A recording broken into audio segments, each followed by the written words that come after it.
Bonjour, bonsoir, bien-aimés dans le Seigneur, selon le temps que vous suivrez cette mission. Je suis grandement béni d'être en contact avec vous au travers de ce message. Le Seigneur a mis dans mon cœur de partager avec vous, de partager avec une génération que j'appelle la génération Élysée, les hommes que le Seigneur est en train de former au travers du Saint-Esprit et par le canal de ses serviteurs. J'ai une portion de l'Écriture que j'aimerais lire avec vous. C'est dans le livre de Galates au chapitre 1er, au verset 11 jusqu'au verset 16. Je vais lire au nom de Jésus. Je vous ai fait savoir un événement que l'évangile qui a été annoncé par moi n'est pas selon l'homme. Car moi, je ne l'ai pas reçu de l'homme, non plus ni appris, mais par révélation de Jésus-Christ. Car vous avez ouï dire qu'il a été autrefois ma conduite dans le judaïsme, comment j'ai persécuté outre mesure l'ensemble des dieux et dévasté, et comment j'avançais dans le judaïsme, plus que plusieurs de ceux de mon âge, dans ma nation, étant le plus ardent zélateur des traditions de mes pères.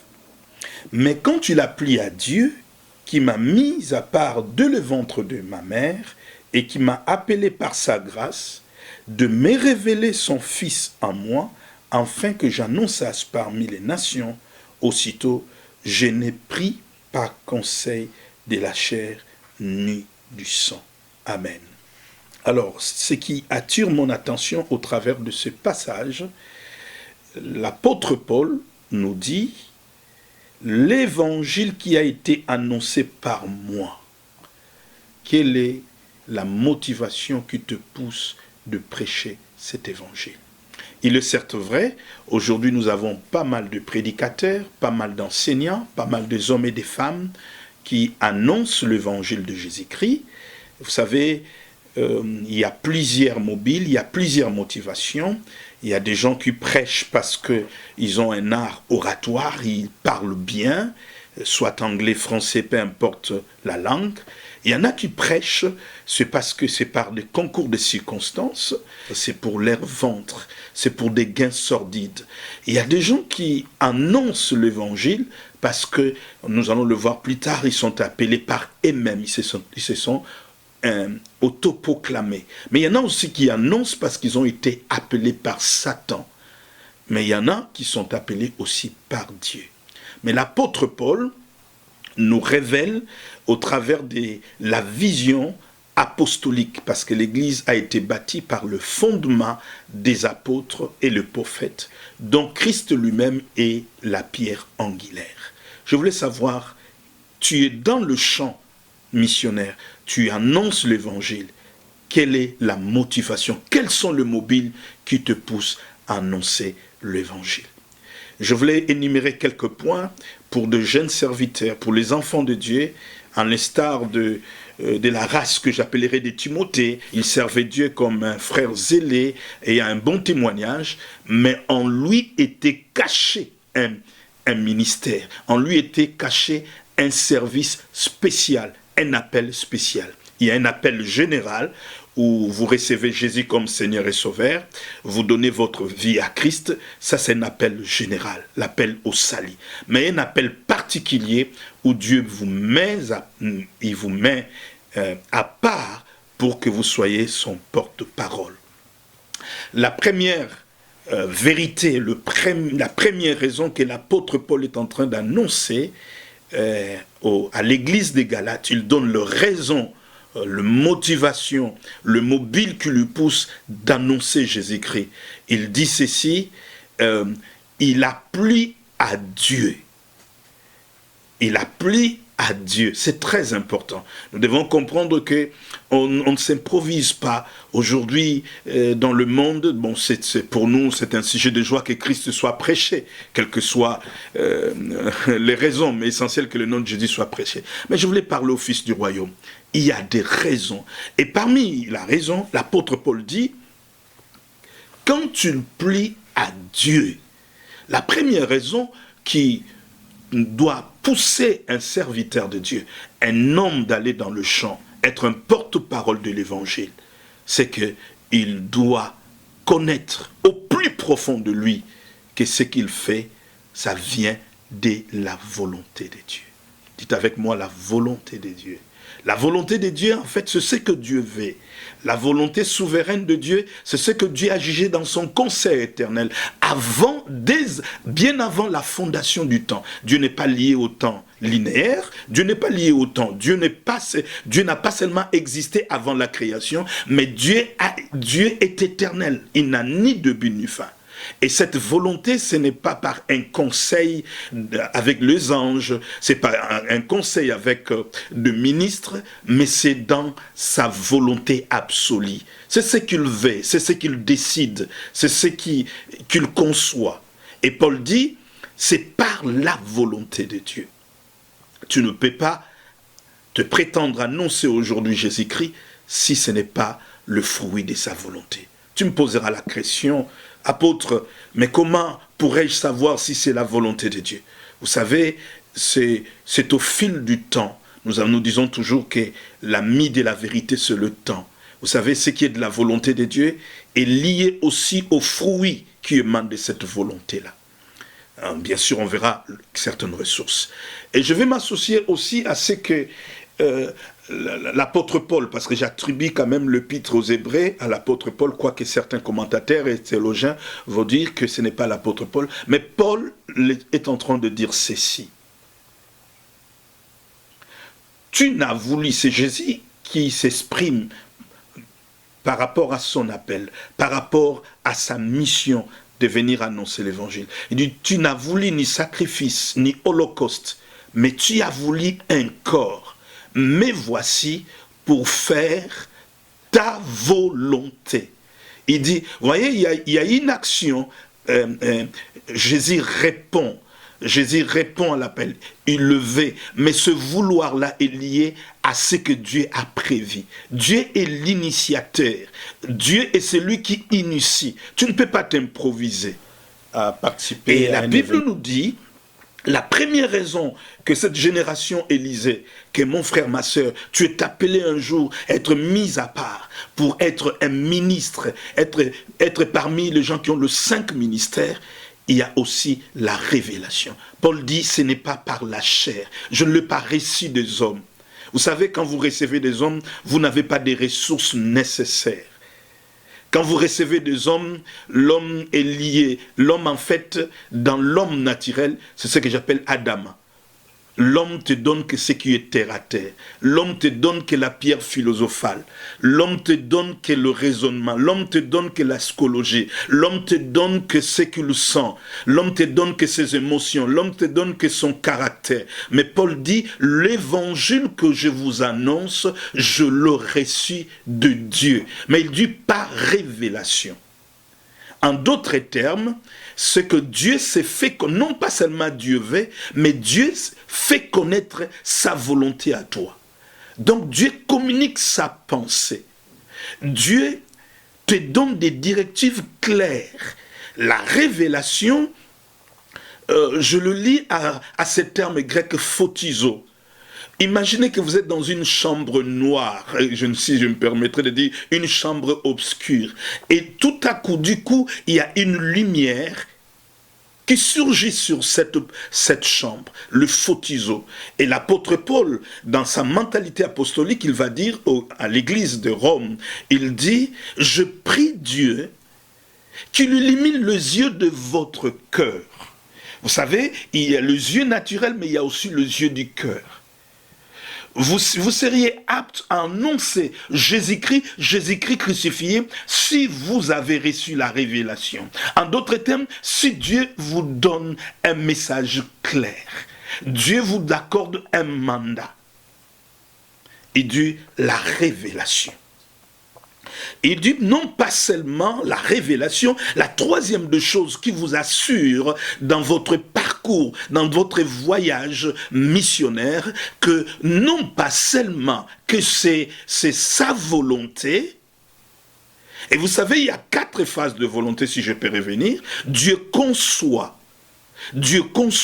dans son conseil éternel. Il ne demande pas Michael, il ne demande pas le chérubin. Dans sa propre volonté, il conçoit, il délibère, il décide et il exécute. Et vous savez, quand Dieu exécute, il accomplit parfaitement sa volonté. Dites-moi, quelles sont les raisons que tu annonces Jésus-Christ? C'est parce que tu n'as pas un job? C'est parce que tout le monde prêche Jésus-Christ? Paul dit, ce n'est pas seulement par mon vouloir, mais par l'amour de Dieu, l'agapao, l'amour de Dieu. Vous savez, l'amour de Dieu est parfait, c'est par son amour. Et dans d'autres termes, vous ne pouvez pas aller dans le conseil de Dieu que cet homme a une courte taille, cet homme n'est pas éloquent. C'est comme Moody un jour, l'un des grands rivalistes de siècles passés. Un jour, Moody va prêcher l'évangile. Et vous savez que Moody est un grand prédicateur.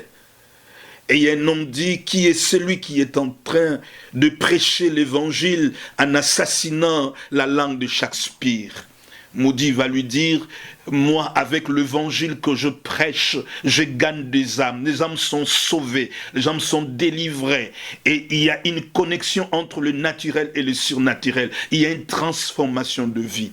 Et Moody va répondre à son interlocuteur, dit, que fais-tu avec cette langue de Shakespeare? En d'autres termes, tu sais bien manipuler la langue de Shakespeare, mais que fais-tu avec ça? La volonté de Dieu. Vous savez, aujourd'hui, nous sommes dans une saison, nous sommes dans une période, dans ces siècles de vitesse où les gens sont en train de caricaturer les hommes de Dieu. Il faut être tel, il faut faire ceci, il faut être une longue taille, il faut avoir des toges, porter des habits somptueux. Il faut faire de grandes études. Bien sûr, je suis partant que la connaissance vaut la peine, mais il faut la révélation. Et quand le choix de Dieu est toujours parfait. L'apôtre Paul dit non pas seulement c'est la volonté de Dieu, autre chose. Tu dois nous dire quelle est la raison qui te pousse. C'est parce que tu étais habitué, tu avais un art oratoire quand tu étais à l'université. C'est parce que tu étais habitué à parler aux gens, ou c'est parce que en toi, dans tes tripes, il y a un message. En toi, il y a une mission, il y a un mandat. L'apôtre Paul va dire non pas seulement c'était sa volonté, mais Dieu l'a choisi dès avant la fondation. Il dit, quand j'étais même dans le ventre de ma mère. J'aimerais, s'il vous plaît, si je peux rester dans le Saintes Écritures pour que je garde quand même l'authenticité de ce que je suis en train de vous partager. Galates chapitre 1er, le verset, revoyons ces versets qui dit au verset 15. Mais quand tu l'as plie à Dieu qui m'a mis à part de le ventre de ma mère.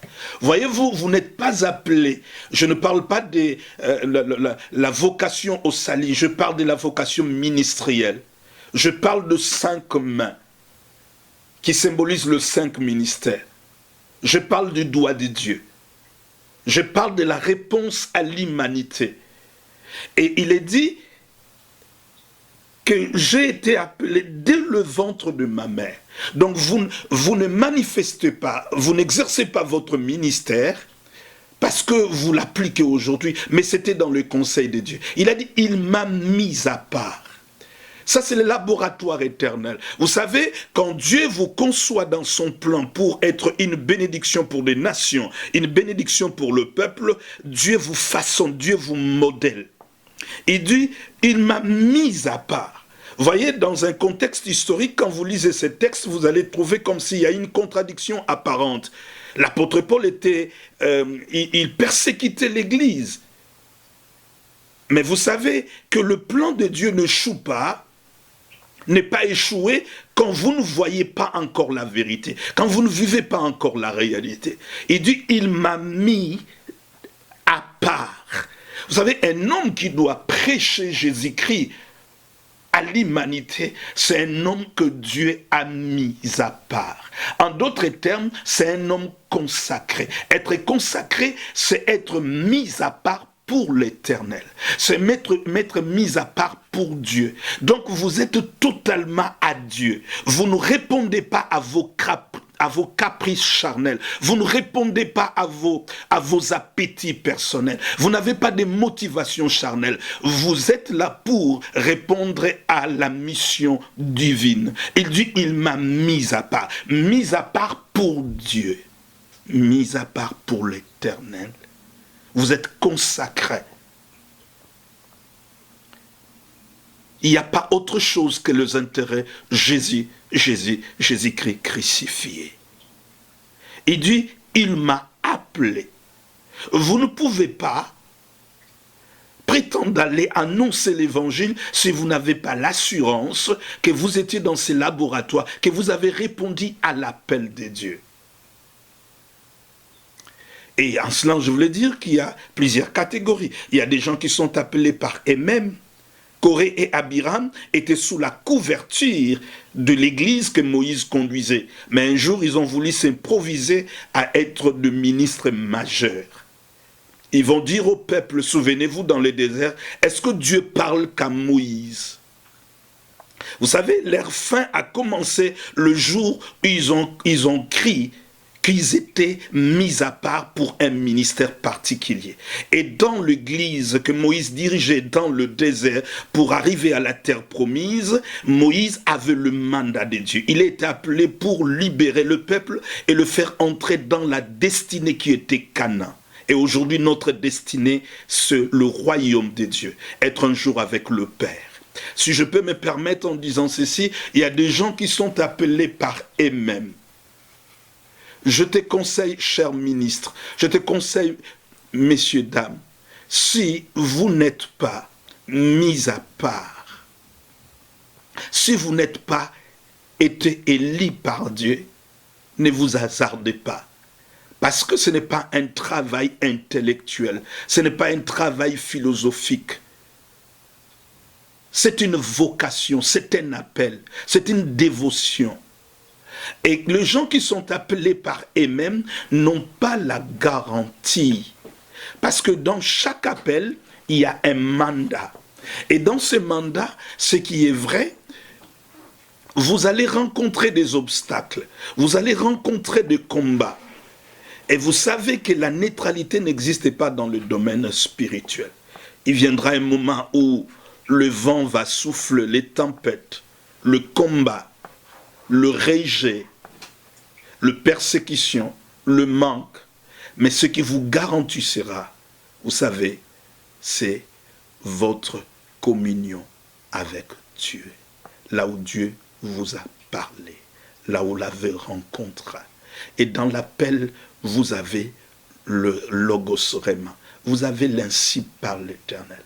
Vous avez la garantie que quel que soit ce qui vous arrivera tout au long de votre parcours, vous avez l'assurance, comme l'apôtre Paul va dire dans Romains 8, je sais que ni la vie, ni la mort, ni les choses présentes, ni les choses à venir, ni les dominations, ni les anges, rien ne pourra nous séparer de l'amour de Dieu manifesté en Jésus-Christ. Donc il est important de comprendre que si vous êtes appelé par Dieu, vous avez l'assurance. Vous avez l'assurance que quels que soient les obstacles, quel que soit le vent, quelles que soient les tempêtes, le Seigneur se souviendra de ce qu'il vous a dit. Êtes-vous appelés par Dieu? Il y a aussi des gens, ceux qui sont appelés par le diable. Il y en a qui sont appelés par le diable. C'est ce qu'on appelle le brigand. Souvenez-vous, dans cette parabole de Jésus, le bon samaritain, il y avait des brigands. Et je ne vais pas l'aborder d'une manière évangélique. En qualité d'un apôtre de Jésus, je voulais l'aborder dans une dimension apostolique. Vous savez, prophétiquement parlant, le brigand, ce sont des hommes et des femmes qui tordent les Écritures. Voyez-vous, aujourd'hui, nous sommes dans de divers courants où les gens ne restent pas sur les saintes Écritures, dans le fondement biblique. Le brigand, ce sont ceux qui tordent les Écritures, ceux qui déforment la sainte doctrine. Les brigands, c'est ceux qui apportent les colinquintes, le mélange dans l'évangile. L'évangile est simple, dont l'authenticité est la parole de Dieu. Que Dieu soit béni. Quelle est la raison qui vous motive, qui vous a mené dans le champ de Dieu? L'apôtre Paul va dire aussi, c'est par grâce. Vous voyez, il y a une ressource apostolique. Il y a une ressource apostolique. Il y a une ressource apostolique qu'on appelle la grâce apostolique. Vous savez, quand vous opérez par la grâce, vous avez des ressources nécessaires. Vous avez des ressources inépuisables. Vous avez des ressources éternelles. Et c'est ce qui sera votre force. La grâce, c'est quand Dieu vous tient la main. La grâce, c'est quand Dieu vous amène dans une dimension élevée, dont votre connaissance naturelle, dont votre sagesse humaine n'intervient plus. C'est là où le moi est mort et Dieu commence à vous communiquer de grandes choses. Et pour que je clôture avec vous, et cette grâce attire l'onction. C'était une promesse de notre Seigneur Jésus. Et la Bible va dire, dans Luc chapitre 4, vous allez lire au verset 16, et vous allez continuer la lecture, vous allez trouver, Jésus va dire, l'Esprit du Seigneur est sur moi, et il m'a oint. Vous voyez, le Seigneur vous appelle, vous mandate de cette grande mission de propager la bonne nouvelle parce qu'il vous donne de ressources. L'onction, c'est l'élément essentiel pour accomplir le dessein de Dieu sur la terre. L'onction de Dieu, c'est l'Esprit de Dieu en vous, vous conférant l'autorité, la capacité divine, l'approbation divine, afin que vous accomplissiez le mandat de Dieu. Est-ce que vous annoncez avec votre sagesse humaine ou vous annoncez selon l'ainsi parle l'Éternel? Il dit, il m'a oint pour annoncer. L'onction, tout appel, toute mission d'être ministre, propagateur de la bonne nouvelle est liée à une mission. Et derrière cette mission, il y a un mandat. Il m'a oint pour annoncer la bonne nouvelle aux pauvres. Nous avons pas seulement le pauvre au sens large du terme. Tout homme qui ne connaît pas Jésus, c'est un pauvre, c'est un malheureux. Et ils ont besoin de l'évangile de Jésus-Christ. Délivrer les captifs. Libérer les captifs. Voilà la raison qui te poussera d'annoncer Jésus-Christ. Et sans oublier un aspect, vous avez besoin d'une formation. Ne précipitons pas à entrer dans le champ de Dieu sans que nous réalisons ce qui fait la force, la formation. C'est le Saint-Esprit qui nous forme, le premier aspect. Et le deuxième aspect, Dieu mandate ses serviteurs, le Père spirituel. Paul dit, je ne vis un autre apôtre. Il dit, plus de 3 ans après, je montais à Jérusalem. Avant moi, mais je me suis allé et j'ai rencontré les apôtres, Céphas. Dieu ne fabrique pas ses serviteurs, ses oints. Dieu le forme. L'apôtre Paul a travaillé, mais il finira à aller auprès des apôtres pour certifier, pour qu'on voit l'authenticité, le fondement de son enseignement. Nous avons besoin d'une formation. C'est pour ça que cette génération d'Élysée ne doivent pas permettre à faire ce qu'on appelle le cycle court. Ils doivent être attachés au Père. Parce que l'enseignement peut être théorique, mais il y a aussi la pratique, la vie des hommes de Dieu et l'impact des hommes de Dieu, l'impact apostolique au travers d'un fils spirituel. Toi qui es allé plus loin dans le champ sans être appelé, tu cours un grand risque. Mais toi qui n'es pas encore répondu à cet appel, sache que ces signes, ces éléments restent indispensables. Et toi qui es dans le champ que tu sers Dieu, que le Seigneur continue à se servir de toi, à te couvrir et à te bénir. Soyez bénis. C'était votre apôtre, l'apôtre de Jésus-Christ, William Kibingwa. Que le Seigneur vous bénisse. Au revoir.